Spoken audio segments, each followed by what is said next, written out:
Um, I am actually suffering from a very un-Zen-like nervousness, standing in front and approaching a subject which is not my normal kind of subject to speak on.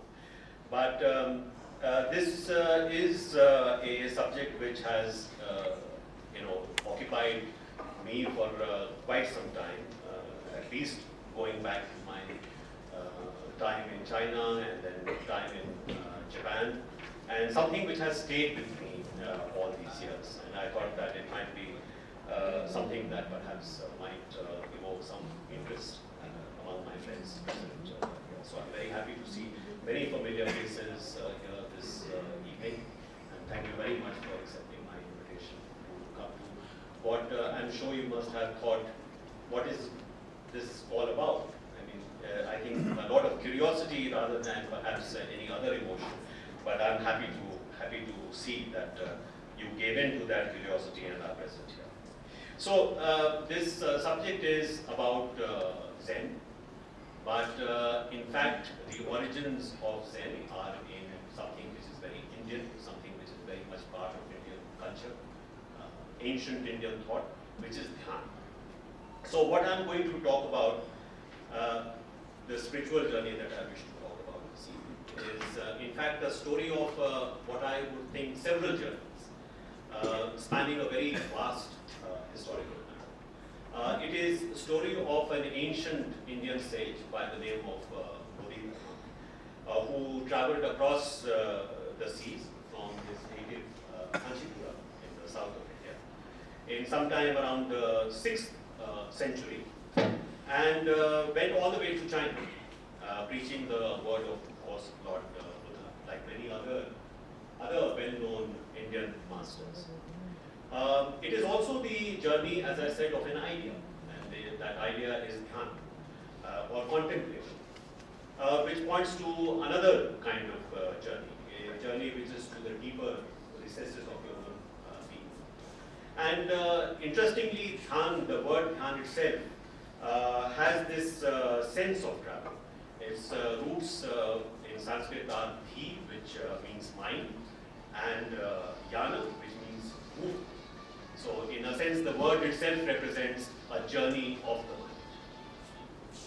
mind. In its travels through China, this idea of Dhyan, which came from India, blended very well with something which was already there in China, what is known as the way of Tao, Taoism.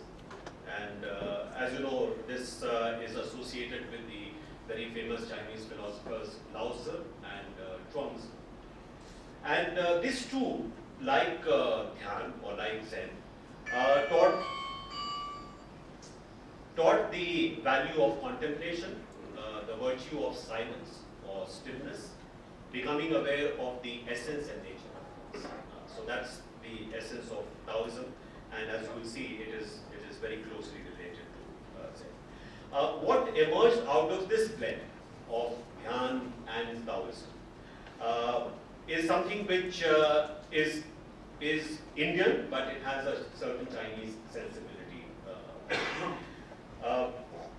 So it is an Indian concept, but it has a very definable Chinese content as well.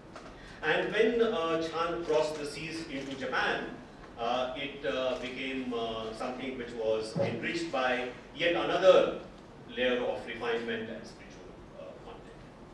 But it is, however, very important to realize that all forms of Buddhist thought, including Chan and Zen, take the experience of the enlightenment of Lord Buddha as the central narrative. So Zen understands itself, just as Chan does, as a part of the tradition that is rooted in this very great experience of Lord Buddha. Thus, in the Zen tradition, Gautam Buddha is considered to be the 7th patriarch, with earlier incarnations before him. And Bodhidharma, the patriarch I spoke about, he's celebrated as the first patriarch of Zen in China, after he went to China. But he's also the 28th in the direct line of descent from Lord Buddha. So in the Zen tradition, there is a something which is very peculiar to Zen, which is the direct transmission of the enlightenment experience from one generation to the next. But only when a successor is deemed ready, working through his own practice of Dhyan and awareness of existential. Now, the practice of Dhyan associated with Buddhism is, of course, rooted in a much older yogic tradition, which was later codified by Patanjali in his Yoga Sutra, which was composed sometime around the 2nd century BC or 1st century.